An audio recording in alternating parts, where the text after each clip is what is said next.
السلام علیکم ورحمۃ اللہ وبرکاتہ۔ آج ہم بات کریں گے قبر رسول صلی اللہ علیہ وسلم پر حاضری کے حوالے سے، اور رد کریں گے ان لوگوں کا جو کہ رفع الیدین کی حدیثوں کا مذاق اڑاتے ہیں اور اس کے خلاف مناظرہ کرتے ہیں، اور رد کریں گے ان خوارج اور ناصبیوں کا جو اہل سنت کے اندر چھپے ہوئے ہیں اور حدیث عمار کی مخالفت پہ اترے ہوئے اور اپنی عقلی دلیل سے اللہ کے رسول صلی اللہ علیہ وسلم کی حدیث کو رد کرنا چاہتے ہیں، جبکہ یہ حدیث متواتر ہیں۔ اور رد کریں گے ساتھ میں ان لوگوں کا، ان مسلمانوں کا جو کلمہ گو مشرک ہیں، وہ اللہ کے رسول صلی اللہ علیہ وسلم کی حدیث ان کے سامنے آ بھی جاتی ہے تب بھی وہ اس کا مذاق اڑاتے ہیں اور کسی نہ کسی طریقے سے وہ شرک کرنے کی کوشش کرتے ہیں۔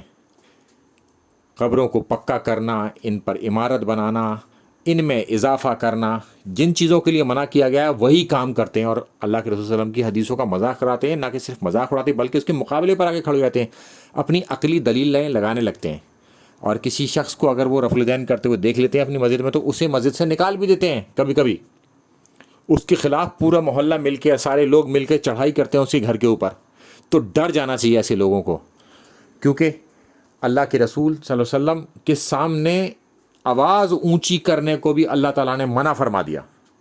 آپ کے سامنے یہ حدیث موجود ہے، آواز اونچی کرنا، مذاق اڑانا نہیں، مقابلہ کرنا نہیں، صرف آواز اونچی کرنے پر۔ اور یہ وہ لوگ تھے جو امت کے سب سے بہترین لوگ، حضرت ابوبکر، حضرت عمر۔ ان قریب تھا کہ یہ دونوں تباہ ہو جاتے، یعنی کہ صحابہ کا یہ اسٹیٹس ہے کہ اللہ کے رسول صلی اللہ علیہ وسلم کے سامنے آ کر اگر آوازیں اونچی کر دیں تو وہ تباہی کا معاملہ بن جائے گا ان کا۔ اور آج لوگ اللہ کے رسول صلی اللہ علیہ وسلم کی حدیثوں کے مقابلے پر عقلی دلیلیں لگا رہے ہیں۔ دوسرا، ان حدیثوں کے مقابلے پر آ کے کھڑے ہو کر مناظرے کر رہے ہیں، اور کسی نہ کسی طریقے سے چاہتے ہیں کہ ہم شرک کرنا شروع کر دیں، قبروں سے مانگ لیں، جو مرے ہوئے لوگ ہیں ان سے مانگ لیں، غائب میں مدد مانگیں اپنے بزرگوں سے۔ تو ہر درجے میں یہ لوگ جا کے کوشش کر رہے ہیں۔ حضرت عمر کا حال یہ تھا ان آیتوں کے بعد کہ وہ اتنی آہستہ بولتے تھے اللہ کے رسول صلی اللہ علیہ وسلم کے سامنے کہ وہ سن بھی نہیں پاتے تھے۔ وہ کہتے تھے دوبارہ سے بولو، یعنی کہ صحابہ بھی ڈر گئے، اگر نہیں ڈری تو آج امت نہیں ڈر رہی۔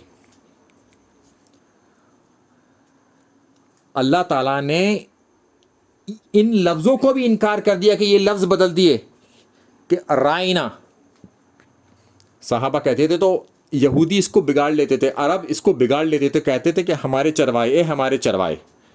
تو اللہ نے قرآن میں آیت نازل کر دی کہ تم یہ کہو ہی نہ رائنا، تم یہ کہو کہ انظرنا، ہمارے لیے ٹھہرے۔ جب اللہ کے رسول صلی اللہ علیہ وسلم کوئی بات بتائیں ان کی سمجھ میں نہ آئے تو وہ کہیں ہمارے لیے ٹھہریں، اور تم ان کی بات کو غور سے سنا کرو۔ تو اللہ تعالیٰ تو اتنا حساس ہے اپنے نبی کریم صلی اللہ علیہ وسلم کے معاملے میں، مگر امت آج مقابلے پر اتری ہوئی ہے، کسی طریقے سے نبی کریم صلی اللہ علیہ وسلم کا مقابلہ ہو جائے۔ مفتی اعظم سعودی عرب کا اب بھی یہ فتویٰ ہے کہ اللہ کے رسول صلی اللہ علیہ وسلم ہمارے لیے آج بھی اتنے ہی قابل احترام ہے۔ قبر رسول صلی اللہ علیہ وسلم پر آوازوں کا بلند کرنا ابھی بھی منع ہے۔ وہاں پر یہ آیتیں لکھی ہوئی ہیں روزے کے اوپر، اکثر لوگ جاتے ہیں اور وہاں زور زور سے سلام پڑھ رہے ہوتے ہیں، آوازوں کو پست رکھنا ہے وہاں پر بھی، یعنی کہ اللہ کے رسول صلی اللہ علیہ وسلم ہمارے بیچ میں موجود نہیں ہیں اپنی برزخی زندگی میں، تب بھی ہمیں وہ پروٹوکول دینا ہے انہیں۔ مگر آج لوگ ان کی حدیثوں کا مذاق اڑا رہے ہیں، عقلی دلیلیں چلا رہے ہیں اس کے اوپر، اور انکار کر رہے ہیں اپنے عمل سے ان کے حکم کا۔ تو ہمیں ڈرنے کا مقام ہے کہ بس ہم ڈر جائیں اس معاملے میں، اللہ رحم کرے بس۔ السلام علیکم ورحمۃ اللہ وبرکاتہ۔